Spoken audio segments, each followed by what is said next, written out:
Salam kemanusiaan. Assalamualaikum warahmatullahi wabarakatuh. Halo semuanya. Perkenalkan, nama saya Tita Dia Alia Putri. Saya mahasiswi dari Prodi Pendidikan Guru Madrasah Ibtidaiyah Fakultas Ilmu Tarbiyah dan Keguruan Universitas Islam Negeri Sumatera Utara. Baiklah, izinkan saya untuk mengajak kita semua membahas materi kepala-merahan tentang Tribakti PMR. Jadi palang PMR itu adalah palang merah remaja, yaitu sebuah wadah yang menampung dan mengembangkan para anggota remaja PMI yang selanjutnya disebut dengan PMR. Palang Merah Indonesia atau PMI terdapat di setiap kota dan kabupaten di seluruh Indonesia dengan total keseluruhan anggota lebih dari 5 juta orang. Tribakti PMR ini terdiri dari 3 komponen. Yang pertama itu berbakti kepada masyarakat.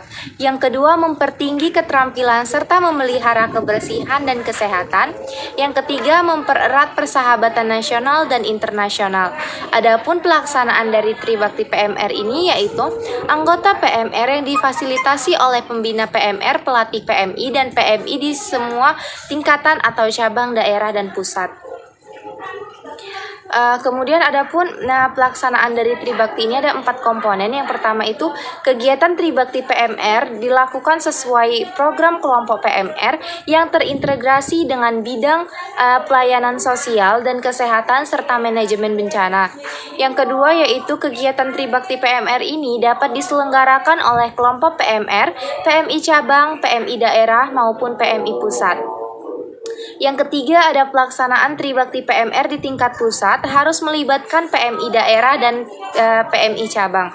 Yang keempat ada anggota PMR yang telah mengikuti Tribakti PMR harus diberikan lencana.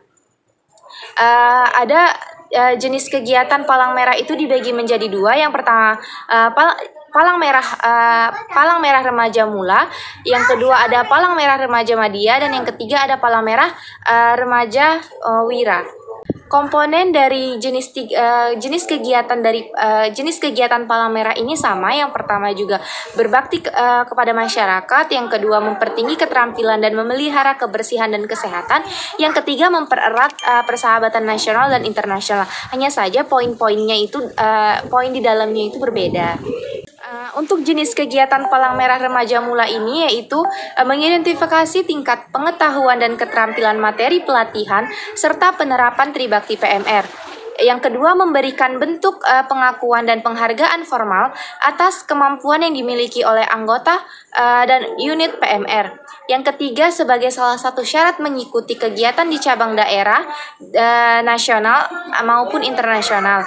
Yang keempat memberikan motivasi bagi anggota dan kelompok PMR untuk penerapan Tribakti. Dan yang terakhir sebagai rekomendasi dalam pembinaan dan pengembangan PMR.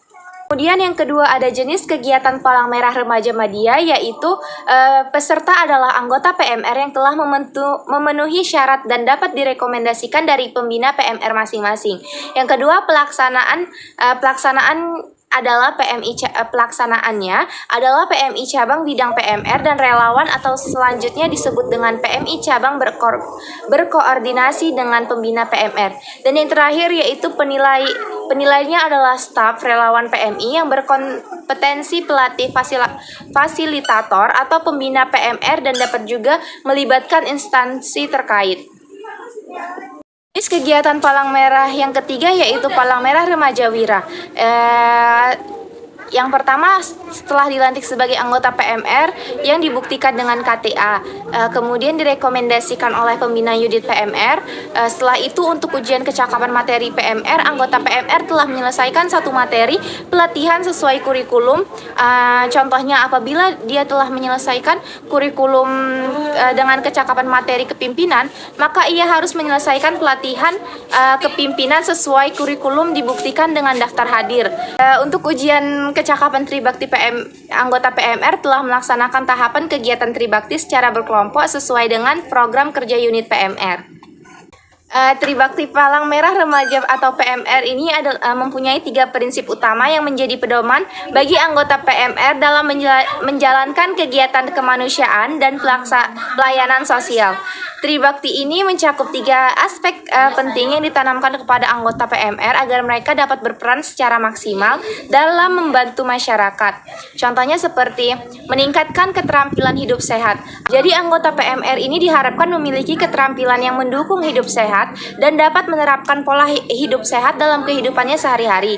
Mereka dibekali pengetahuan mengenai kesehatan, kebersihan, dan tindakan pencegahan terhadap penyakit. Dengan memiliki keterampilan hidup sehat, anggota PMR bisa memberi contoh kepada lingkungan sekitar dan membantu menyebarkan kesadaran pentingnya menjaga kesehatan. Kemudian yang kedua ada berkarya dan berbakti kepada masyarakat. PMR memiliki tujuan untuk melibatkan diri dalam kegiatan sosial dan kemanusiaan. Dengan Tribakti ini, anggota PMR belajar membantu masyarakat dalam berbagai situasi, baik dalam kondisi normal maupun saat terjadi bencana.